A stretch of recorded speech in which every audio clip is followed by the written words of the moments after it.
thank you all for joining us. I'm absolutely delighted to see you all here.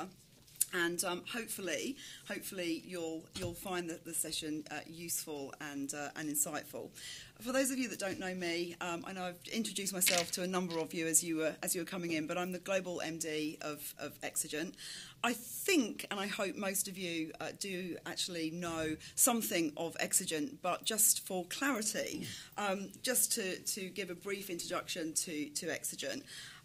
We're basically a global LPO organisation. We've got about 500 team members who are delivering a range of legal services to major law firms and large corporations around the globe, from 3 delivery centres, the largest of which is here in Cape Town, and in fact makes us the largest LPO in South Africa. The other 2 based in Bangalore and down in Australia in Perth. Our centre in Cape Town, which was our first and our largest, has been here for about 11 and a half years, actually. So hopefully most of you know about it, and perhaps many of you have been there. And whilst David, my business partner on the end, who I will introduce formally in a second, and I are quite obviously Brits, there's no doubt that this beautiful town captured a piece of our heart all those years ago, and actually it really continues, I think, to be our spiritual home. Not to mention how good your wine is. So I guess as one of the leading providers in the legal outsourcing market, we have had the good fortune and opportunity to really meet and to work with, a number of internationally recognised organisations and experts within them. Specifically in the litigation market, we've found ourselves surrounded actually by experts who between them, I'm really sorry about this, guys, who between them have hundreds of years. I know, sorry, Terry. No, Terry, you are only taking 100. They're all mine. Yeah, exactly. So they do have hundreds of years of insight and experience in the journey of eDiscovery and litigation support. I think for us, recognising that eDiscovery has really reached the SA shores, we thought it would be interesting and hopefully helpful to bring these experts together to really share their insight and experience. Certainly, David and I consider ourselves to be incredibly privileged and fortunate to not just know this group of people, but actually that they were willing and able to actually congregate in Cape Town for this event. So I really would encourage you to take advantage of them in whichever way you choose, and really glean from them as much as you possibly can. At Exigent, we're certainly keen to help SA law firms and corporates navigate the heady world of eDiscovery. So today is really about starting that journey and hopefully helping you to do that. So I guess for my job today, it's really simply to help us glean what we need from these experts. And without further ado, let me have the privilege of introducing them. So, second from the left. Yes, that's you, Laura. Look lively. Left, right. So we have Laura Kibbe of Counsel at Morgan Lewis in New York. So a global law firm specialising in litigation with some 700 plus litigators, I understand. So that's pretty impressive. Laura, actually, before joining MLB, was Managing Director of Expert and Professional Services at Epiq Systems, and before that, Director of Electronic Discovery Services at Thomson Reuters, and before that, Senior Counsel at Pfizer for 9 years, where she fundamentally changed the way in which legal services were procured. Laura was named in the National Law Journal's inaugural 50 Business and Law Pioneers and Trailblazers in December 2013. So welcome, Laura. Great to be here, Daphne. And next to Laura, we have Waseema Harrison from Deloitte, who is an expert in forensics. I'm told that Waseema entered the world of e-disclosure back in 2001. Yes. And joined Hobs Legal Docs in London in 2004. That's correct. Is that correct? Good. And then went on to become Director of Litigation and Technology at Deloitte before moving back here in 2012. That's correct. Next to Waseema, we have Nigel Kissack, who is the Head of Commercial Litigation at Irwin Mitchell, a leading UK law firm. Previously, Nigel was Head of Litigation at one of the UK's top 10 law firms, Pinsent Masons, and prior to that was partner at DLA Piper. I hope I've got that right. Yep. Good. Here, just right next to me, with 100 years on him. Sorry, Terry. It feels like that this morning. We've got Terry Harrison, who is an independent eDiscovery consultant.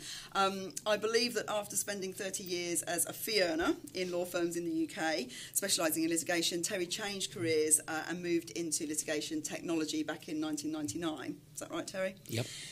So one of the founders of eDisclosure in London and has organised and spoke at the first ever eDisclosure seminar in the UK in 2001. So I wonder how that went. Actually, I wonder what that agenda looked like. I was nervous, I'll tell you.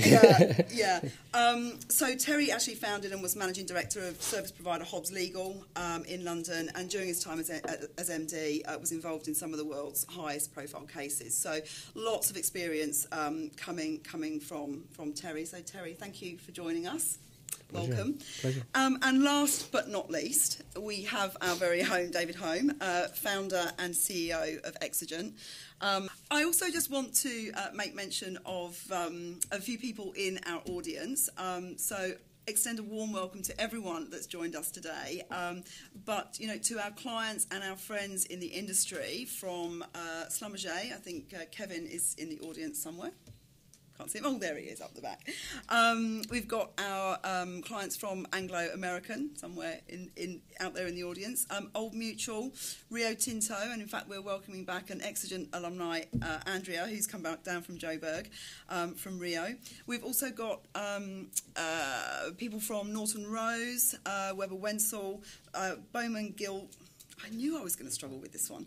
Bowman Gilfillan and DLA Cliff Decker.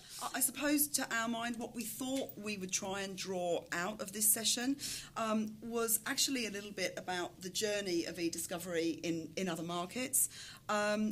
Try and touch on some of the practicalities around the sort of transition from paper to data, if you like, and some of the challenges that these guys have faced in other markets, and really get to a point where we're having discussion about what the benefits and the possibilities are for you guys in this marketplace. Over the last 5 years, there have been waves of change in not just in litigation, but in the way that legal services are delivered. What happens in one jurisdiction flows to the next and flows to the next. And the regulatory bodies are some way behind catching up everywhere, really. So whether that's litigation, whether that's people talking about LPO or captives or technology, there is this constant wave of change. And people, there are lots of so-called thought leaders out there, and I don't really like that term, but thanks anyway, Nicola. There are lots of sort of so-called thought leaders out there talking about change, but when you really think about it, 2010 people were talking about LPA, 2012 they're talking about captives, 2014 they're talking about technology. Even in the last year, $3.5 billion has been invested in legal technology startups. They're not going away, and if you look at some of the players out there that are really just internet-based, there's LegalZoom, Modria, which is an online dispute resolution business, there's Ravel, there's Rocket Lawyer, the list sort of goes on, and that sort of sense of innovation and change is undoubtedly sort of taking a grip in every major market. It's just a question of really when. It's not just sort of eDiscovery. That said, when you look at eDiscovery from a technical perspective or a technology perspective, There are literally over 100 potential platforms you could use that are out there. 100. There's a massive explosion in people providing these tools for people to use. I mean, I couldn't even imagine how you would choose one out of 100, but that's Laura's job to advise you. Yeah, we can do that. It's interesting. In 1970, we took two comparable cases. In 1978, 6 million documents in terms of review cost $2.2 million. In a comparable case last year with Blackstone, 1.5 million documents using technology cost 100,000. So that's a 99% decrease in cost in terms of that using technology to help review. These are sort of real numbers, and clients want the benefit of that. Which is why I'm so happy in the last couple of years to be going, spending time in the UK, spending time in Hong Kong, in Korea, and Tokyo, and now South Africa, because you are emerging into this eDiscovery market with all of the bad precedent to avoid, and technology and processes and legal infrastructure here that has you really positioned, even more than any of the other countries I've been in, to be at the forefront of this industry and show from a service delivery perspective to your corporate clients that not only do we know the law, not only are we going to be your best partner, but we're going to do it and we're going to be able to save you money because we understand your problem, we understand your global challenge, and we're going to put processes, procedure, technology, wrapped together to give you the lowest cost. The eDiscovery market, just to put some, picked up some very interesting points from David there. The global eDiscovery market is projected to be worth almost $16 billion by 2020. That's how big it is. And actually, that's why we're all here. Because, and I pick up totally and completely agree with Laura, we all think South Africa, and maybe the wider reaches of Africa generally, is perfectly poised to be the next important place. Right. And I think the real issue is that it's fundamentally changing the way we practice law. Exactly. We could go to a book. How many of you have looked for case law in a book? Anytime in the last how many years, right? I mean, yeah. It's a different way of doing things now. And that's where I think we're challenged as a profession. As things change, we have to make sure we're a step ahead. So that we can, because we can't forget it's not discovery or disclosure for discovery or disclosure's sake. It's all about fact development and building your case or prosecuting your case. So you need the evidence, and if technology is the way we're going to get it, then it's our job to be ahead of it so that we can do the best, most zealous job in representing our clients. And I think there's another point to that, though, which is a couple of things to add to that. I mean, according to the latest sort of studies, the amount of data is going to grow by 10 to 15% per annum every year into the foreseeable future, which means people will keep screwing up and doing things wrong and suing each other. So there's going to be 10 to 15% more data out there to discover, disclose. Sorry, Terry, you're getting me confused now. And technology will get you some way there. In fact, you won't be able to do it without technology. But it will be in the future. It will be how you use that technology. It's not a kind of panacea that will suddenly magically give you the answer. And one of our recent experiences, and particularly in the States, with Nuri and Clary on secondment in the States recently, doing relativity exams, for example, to know how to use the technology in the most optimal. You did pass, didn't you? That's good. Say yes anyway. Say yes now. That's excellent. She passed. That's excellent. So one of the next phases which we're moving into is how to become experts in using that technology. The largest cost of review of any case is the review, isn't it? That's absolutely incontrovertible. And as Laura says, the big issue here is, people like me were brought up on the basis that a lawyer must read every single document. That is so old hat.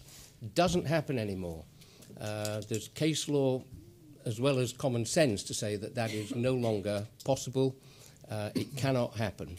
So you have to find a way of dealing with these volumes of data other than lawyers at X pounds, dollars, rand per hour looking at documents which ultimately turn out to be irrelevant. Yeah, I mean, it's sort of the simple truth is, people get bored, people get headaches, and computers don't. Exactly. I mean, it's a simple truth. I mean, I actually sat with a senior litigator about, I think it was in April, and we were talking about, we do a lot of review out of Cape Town, and he was saying, well, I think I need to read all 50,000 documents. I was like, okay, that's interesting. What if there's 250,000? I don't think I could do that. Well, kind of. So there's a limit. It's just accepting that there's a limit on what you can do. And what this does, it culls this down into sensible amounts where you can have the real valuable sense of what's actually happening in the process. Nigel, do you think that's a fair observation? Yep, absolutely. I think from my biggest kind of impact felt from the technology is really, I'll go back to the fundamental change in the way we practice law. When I started my legal career in-house at Texaco, and we have little billing guidelines that we gave to outside counsel, and it said within 30 days of being retained, you will send a memo to the general counsel that says strengths, weaknesses, blah, blah, blah of your case. To flip 2007, same clause in our billing guidelines. I remember sitting down with the general counsel saying, do you know how absolutely ridiculous this is? I can't even collect this stuff in 30 days, let alone have them digest it, understand it, and be able to give us a case. I said, I would very much love, maybe you can get one in the UK, but we don't have one in the States. There's no bad document privilege. So if it's in there, my only hope is that I find it first, because the other side's going to get it too. So the analytical ability that comes from the new technology is what helps me. What Terry said, the who knew what when. You look at some of the technologies out there, you can put it on bar charts from a timeline so that you can say, wait a minute, these two people are the key people in this transaction, and they stopped talking to each other for 3 days. Why did that happen? Yeah. Or did maybe some email go missing? Or maybe were they using their personal email account during that time? You can take the 500-foot view, which of course I'm sure none of our clients ever do. But let me collect the email and just see. I don't know. Pfizer had a habit of buying companies and not integrating them terribly well and firing people. So then the lawsuit would come in and we'd say, does anybody know about this? Anybody left? Best way to do is go to the technology. Oh, let's see. Let's type in some search words in the archive, email archive, and see, oh, look, Susie and Billy and Tommy, they were involved in that transaction. And, of course, they don't work for you anymore. But maybe you'll find 2 or 3 that do, and you could understand because you still have the legal obligation from a preservation standpoint to find all the people who are involved in the deal. You can send them your legal hold letter. You can tell them. You can interview them. You can find the facts of the case. So that really with the technology now, where I would say it was a total joke in 2007 to have that 30-day, right? With today's technology, I can put that back in guidelines. And I tell clients they can put it back in guidelines because your law firm should be able to, with a couple of the key players, get a subset of information and give you a very good preliminary analysis of whether you have a problem or don't. Now, of course, it's going to, you could find new stuff later, but that's how far the technology is. I agree. Within 24 hours, I always tell you, give me your data, I will upload it in the system, and I could tell you exactly what was on that server or what was on the hard drive. You could then decide what it is that you want to do with the data, and you haven't incurred any cost. So these particular systems allows you to be able to then determine what it is you want from that case. And the filtering mechanisms allows you to then say, these are the custodians that's important. These are the date ranges or the timeline that's important. And you could then filter that large data volume down to a very small, manageable amount of documents that you would then be able to have a look at. So I look at that 100,000 when 5,000 does. So here's my one of my tips to you. Choose good quality people to work with. Yeah. Then you might get the right solution for what you want. That's right. And don't always go to the wrong place or the cheapest. Think about it very carefully.